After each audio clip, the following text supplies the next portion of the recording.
kusoo dhawaada asxaabay Hayba Movies. Fiidiyowganan maanta waxa uu idiin sharaxi doonaa filim saynis drama ah lana magac baxay Really Still.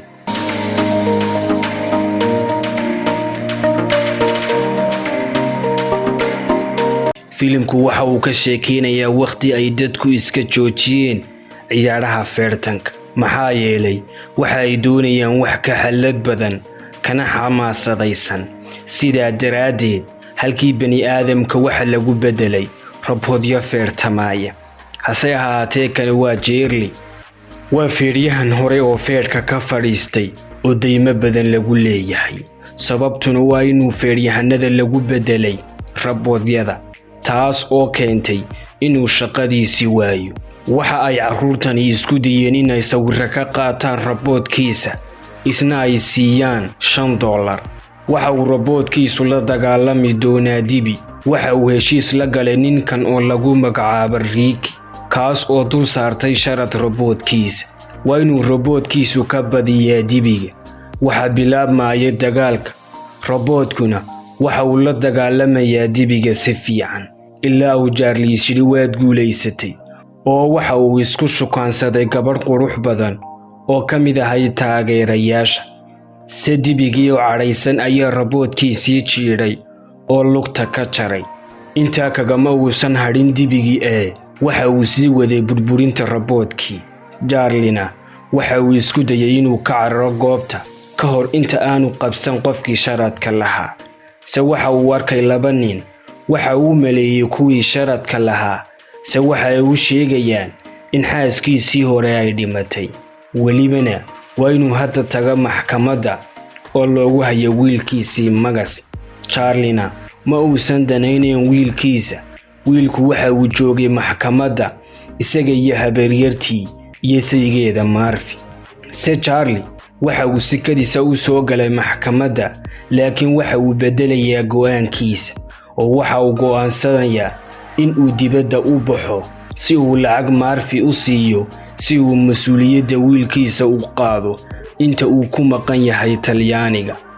waxa uu siiyay lacag isagoo u sheegay inuu inta kale u dhammaystiri doono marka uu soo noqdo. marka uu soo baxay Charlie waxa uu la hadlayaa qof isagoo ka dalbaday inay robot cusub u diyaariso. tani waa Bailey. waxay kula nooshahay Charlie dhismahan oo Jim hore ahaan jiray, waxaana lahaa aabaheed oo dhintay. waxay u sheegaysaa inuu bixiyo lacagta kirada. Murphy ayaa u imaanaya isagoo siinaya wejigii hore ee lacagta iyo weliba wiilkiisii magas, isagoo iskaga tegaya meesha.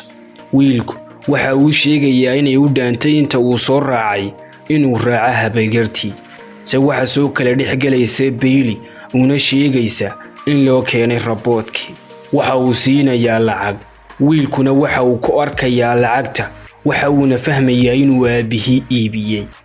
Bailey ayaa isbaranayaan waana ay ka tegaysaa. waxayna soo gelayaan dhismaha iyagoo eegaya robotka cusub. waana robot aad ugu dheereeya feertanka. waxa uu isku dayay inuu isticmaalo xakamaynta codka, laakiin robotku wax dhaqdhaqaaq ah muu samaynin. wiilkii ayaa isku dayay isagoo af Japanese kula hadlaya, waana uu shaqaynayaa. waxayna u bedelayaan luqadda Ingiriis, waxa uuna u shaqaynayaa si fiican. Charlie waxa uu geliyay robotkii gaadhigiisii si uu uga qayb galo tartanka ugu dhow. magas waxa uu rabaa inuu raaco. furihii gaadhiga ayaa u xaday. waxa uuna ugu hanjabay aabihii inuu ku ridayo furaha bulaacadda ilaa uu khasab kaga dhigay in uu kaxeeyo. waxayna aadeen goobta ay robotyadu ku dagaalamaan. dhammaan wixii dad joogay marka ay arkeen robotkan waa ay ka heleen. waxa uuna Charlie u sheegay inuu doonayo inuu la dagaalamo robotka ugu xooga badan. ka guulaystaana waxa uu qaadanayaa $500. markii ay dagaalameen kan ugu xooga badan waxa la arkay in robotka Jerry uu aad ugu liito. sababtuna waa inuu siinayaa marra khaldan ilaa laga burburiyay robotkii. magasna waxa uu ku eedeeyay aabihii guuldarrada. waxa ayna go'aansadeen inay aadaan meel qashinka lagu qubo oo ay ka soo qaataan qaybo ka mid ah raboodyadii la daadiyey si ay uga sameeyaan rabood cusub. waxayna eegayaan meel kasta, laakiin uma eka inay heleen wax faa'iido leh. Charlie ayaa u sheegaya Magas inuu ka taxadiro godka agtiisa ah. si lama filaan ah ayaa uu dhulka u jabay oo uu Magas ku dhacaya godkii. markii uu cabaar siibtay ayaa ay gacan rabood qabatay. Charlie ayaa ku soo gaadhay oo badbaadiyey. markii ay isku dayeen inay meesha ka tagaan, Magas ayaa u sheegaya inuu doonayo inuu qaato raboodkan maxaa yeelay waxa uu badbaadiyey naftiisa. Charlie waxa uu ku oranayaa soo qaada adigu, waana uu iskaga tegayaa. wiilku waxa uu qodayaa raboodka habeenkii oo dhan. Charlie waxa uu ahaa mid ku sugaya waqtigaasi oo dhan gaadhiga. waxay dib ugu soo celinayaan jiimkii. Bailey waxay u sheegaysaa inay khasaareen oo aanay hayn wax lacag ah. waxay isku waafaqayaan inay hagaajiso raboodkan la soo helay. waxayna ogaanayaan inuu ahaa rabood hore oo awood u leh inuu la jaan qaado dhaqdhaqaaqa qofka hortaagan. waana arrin naadir ah oo aanay lahayn raboodyadan cusubi. marka uu maydho Magas, waxa uu ogaanayaa in raboodkan la yidhaahdo Maga waana Aadam.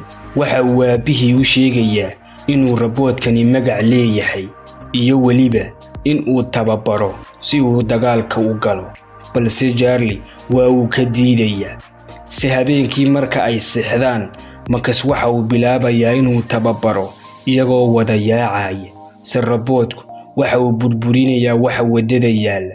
subaxii waxa uu Magas u tegayaa Bailey isagoo bilaabaya inuu la sheekaysto.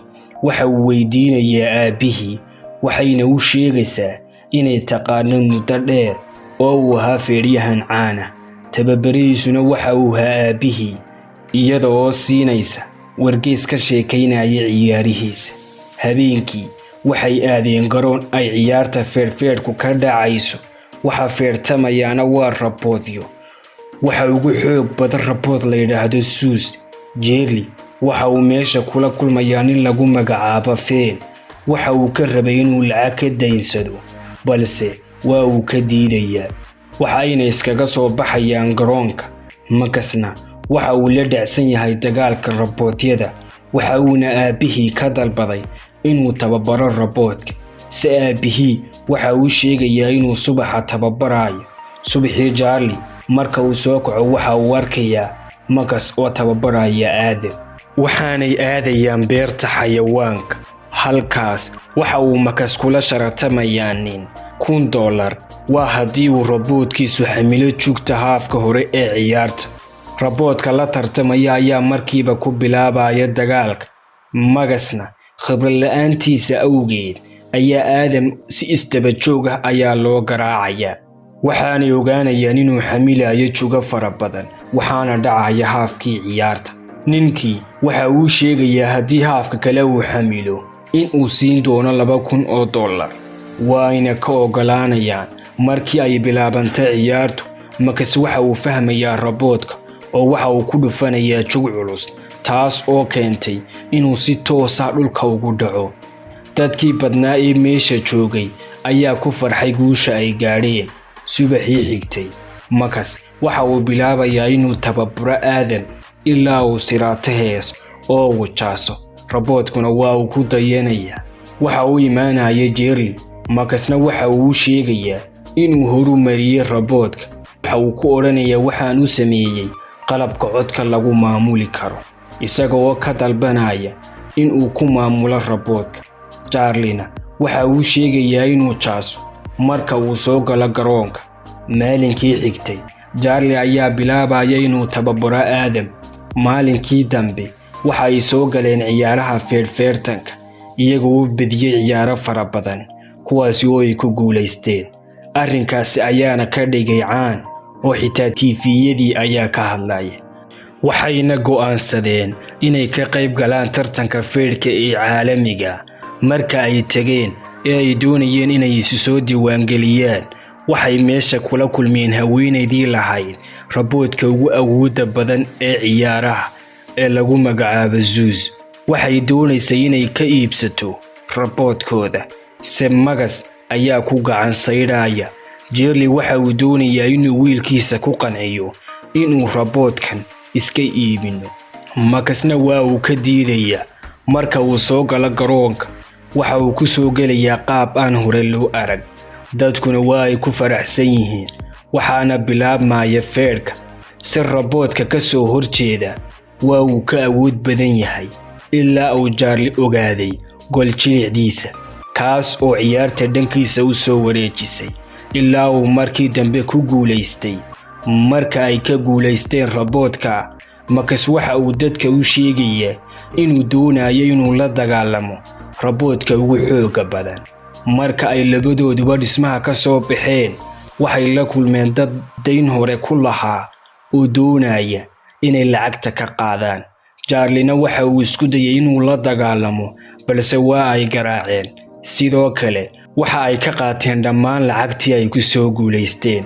Charliena waxa uu go'aansaday inuu dib ugu celiyo habeeryartii wiilkiisa, xitaa isagoo lacagtii ku diiday. Murphy waxa uu ku soo noqday Bailey, waxaanay ku dhiirigelisay inuu Charlie soo ceshado wiilkiisii. Charliena waxa uu dib ugu laabtay Marcus isagoo u sheegay inuu doonayo inuu la dagaalamo Zeus. Dhammaan dadkii waxay iskugu yimaadeen garoonka ilaa Bailey. Marka ay ciyaartu bilaabantay, Charliena waxa uu Adam ka maamulayaa codka, laakiin Zeus waxa uu ku dhuftay feer xun, taasi oo si toos ah dhulka ugu garaacday Adam. Si tartiib ayaa uu soo kacayaa. Mar labaad ayaa uu dhulka ku dhuftay. Kadib 2 feer oo kaliya Adam waxa la dhacayaa jugo fara badan. Waxaana dhacay haafkii koowaad ee ciyaarta. Haddana waxa dib loo bilaabay ciyaarta. Si markan waxa ay u muuqdaan inay isku awood yihiinba labada rabood. Waxay dagaalamaanba. Waxa uu Zeus ka xumeeyay Adam qalabkii controlka codka. Si nasiib wanaag waxa dhacaya haafkii labaad. Charlie ayaa go'aansaday inuu isticmaalo habka uu kula soconayo raboodku dhaqdhaqaaqa qofka. Dagaalkuna waa uu bilaabmaya. Charliena waxa uu ahaa mid la dagaalamaya Zeus isagoo Adam maamulaya. Waxa uuna joojiyay weerarka ilaa inta uu Zeus ka daalayay oo uu ku sigtay inuu xumaado.